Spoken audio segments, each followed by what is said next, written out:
Welcome to this deep dive, tailored just for you, the learner. Today, we're jumping straight into the AI highlights from April 16th, 2025, based on the AI Daily News Digest. Yeah, lots to cover. We've sifted through quite a bit to pull out what really matters. Exactly. We're aiming to cut through the noise, focus on the key advancements, the big discussions, maybe some shifts happening in AI. We've got video generation, new LLMs, even AI discovering physics principles, potentially. No fluff, just the important stuff. Let's dive in. Okay, so first up, AI video generation. This area is really moving. Google's VO2 and Kling 2 are both generally available now. Right, VO2. It's now in the Gemini API. It was on a FAL and Gemini Advanced before, but API access is big. And the pricing is interesting, about 35 cents per second of video generate. The 35 cents a second. That feels, well, accessible, almost democratizing maybe, for creators, small businesses. It could really lower the barrier to entry for high-quality video. Imagine rapid prototyping, creative experiments. Yeah, making video creation maybe more like text generation is now iterative, common. It certainly signals a push for wider adoption. And then there's Kling 2 from China, also getting buzz for its quality. But a very different pricing model there. It's around $2 for a 10-second clip. $2! That's quite a jump from 35 cents. And it's sold in packages, minimum $700 a month, commitment of 3 months. Okay, so that sounds much more geared towards professional studios or commercial work. Higher end, definitely. Seems like it. VO2 for the masses, Kling 2 for the pros, perhaps? Could be. And it's telling that both of them are sitting right at the top of the video arena leaderboard. Absolutely. State-of-the-art stuff, clearly. Yeah. And the fact they're both generally available now, that suggests we're going to see a lot more AI video very soon. An acceleration, yeah. It'll be fascinating to see the workflows that emerge. Definitely. Okay, moving on. Language models. Yes. Let's talk GPT 4.1. OpenAI has officially launched the family in their API. The GPT 4.1 family, right? So that's 4.1, 4.1 mini, and 4.1 nano. And they're highlighting improvements in coding, instruction following. And that massive context window, 1 million tokens. 1 million tokens. That just opens up so much possibility for handling huge documents, complex coding, long conversations. It really does. Though effectively using such a large window is its own challenge, I suppose. True. What about the performance, specifically coding? Well, GPT 4.1 hit a score of 54 on the SWE bench, verified benchmark. Yeah. That's for a non-reasoning model, which is pretty strong. SWE bench. That's the software bug fixing test, right? So 54 is good. It's respectable, yeah. Positions it as a serious contender for coding tasks. And importantly, they're saying these models are about 26% cheaper than GPT-4o. Cheaper and potentially better with a bigger context window. That makes advanced AI more affordable. Seems to be the goal.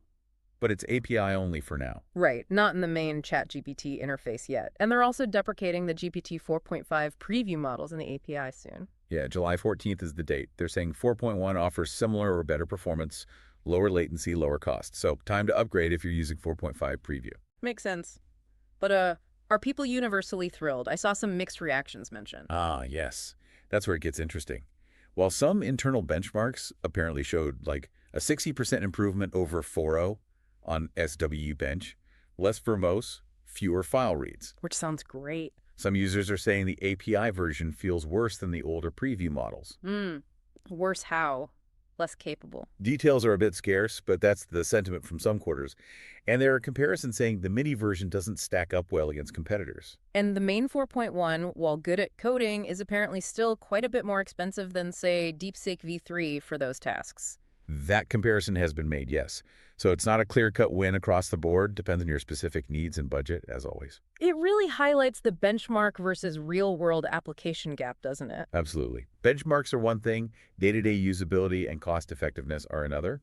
There's a suggestion, though, that 4.1 might be really optimized for things like front-end development, website building. Ah, specific real-world tasks. Maybe. Yeah. And the speculation about it being API, only to, maybe push ChatGPT subscriptions, especially for students who might find the free mini version useful. Interesting theory. Gives people a taste, encourages the upgrade, the mini and nano being like lighter, faster versions for simpler stuff. Exactly. Tiered offerings. Okay, let's shift gears completely. Dolphin communication. Dolphin Gemma. Right. Google DeepMind, an AI model specifically designed to analyze dolphin sounds. How does that even work? Well, it seems they used insights from their Gemma architecture, trained it on acoustic data from dolphins. Okay. And its main job is to predict what sound is likely to come next in a sequence of dolphin vocalizations. Wow. So pattern recognition in dolphin clicks and whistles. Essentially, yes. And it Yeah. sparked a lot of discussion about, could we actually use models like this to communicate with animals someday? That's ambitious, but incredibly fascinating. It feels like science fiction becoming reality. It opens up entirely new research avenues, that's for sure. Interspecies communication. Wild. Okay, and sticking with DeepMind for a moment, David Silver's talk. Is human data enough? Ah, yes, that generated quite a bit of buzz too. The big headline from that. Let me guess. Something about AI doing something humans thought only humans could do? Sort of. Yeah. DeepMind apparently built an AI using reinforcement learning that then created its own new reinforcement learning algorithms. Wait, the AI made RL algorithms. Yes. And the kicker, these AI-generated algorithms apparently outperformed all the RL algorithms developed by human researchers over many, many years. Okay, that is mind-blowing. Meta-learning on a whole new level. Precisely. In AI learning how to learn better than we've taught things to learn before. It's seen as a pretty significant breakthrough. You have to wonder what that means long-term if AI can start improving its own learning method. Exactly. Could it accelerate AI progress itself? It definitely challenges our ideas about where innovation in algorithms comes from. No kidding. Okay, one more piece of fundamental research, the MIT paper on mass. Right, MassS. This AI system was trained on observational data, things like pendulums, oscillators, basic physical systems. Okay, watching things move. Yep. But crucially, it wasn't told the underlying physics laws.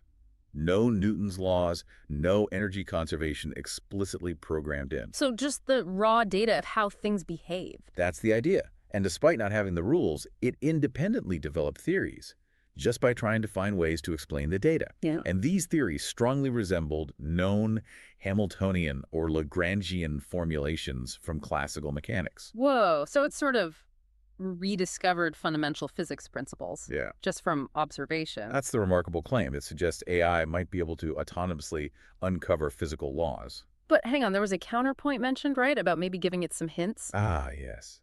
The critique is that providing the neural network with generalized coordinates and the assumption that a single scalar function describes everything. Okay, technical terms, but basically giving it a specific mathematical framework to work within. Kind of, yeah. The argument is that these might be significant hints that nudge it towards those Hamiltonian or Lagrangian forms, rather than it being a completely independent discovery from scratch. So it's still impressive, but maybe not quite like deriving ethma from first principles with zero assumptions. That's the debate. How much was discovery? How much was guided by the setup? It raises fascinating questions about what constitutes independent discovery for an AI. It really is. And it ties into that broader question. Are we fully appreciating that these models, LLMs and neural nets, can generalize and maybe create genuinely new knowledge? It's a key question. That thought experiment comes up.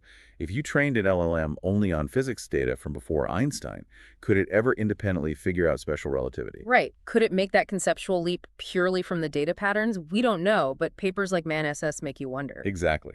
Pushes the boundaries. So, The Learner, wrapping up this deep dive into the April 16th digest. Quite a range. We've hit advanced video generation with VO2 and Kling 2 now out there. The launch and mixed reception, perhaps, of the GPT 4.1 family with its huge context window. Then the really out there stuff. Dolphin Gemma trying to understand dolphins. DeepMind's AI creating better RL algorithms than humans. And MIT's Maris seemingly rediscovering physics principles, albeit with some caveats. It really shows the pace, doesn't it? That both the big industry releases and the fundamental research are pushing hard. Definitely. And the questions that keep coming up, how do we evaluate these things properly? What does AI creativity or discovery actually mean? These aren't just technical questions anymore. They're becoming almost philosophical. For sure. So maybe a final thought for you, the learner, to mull over.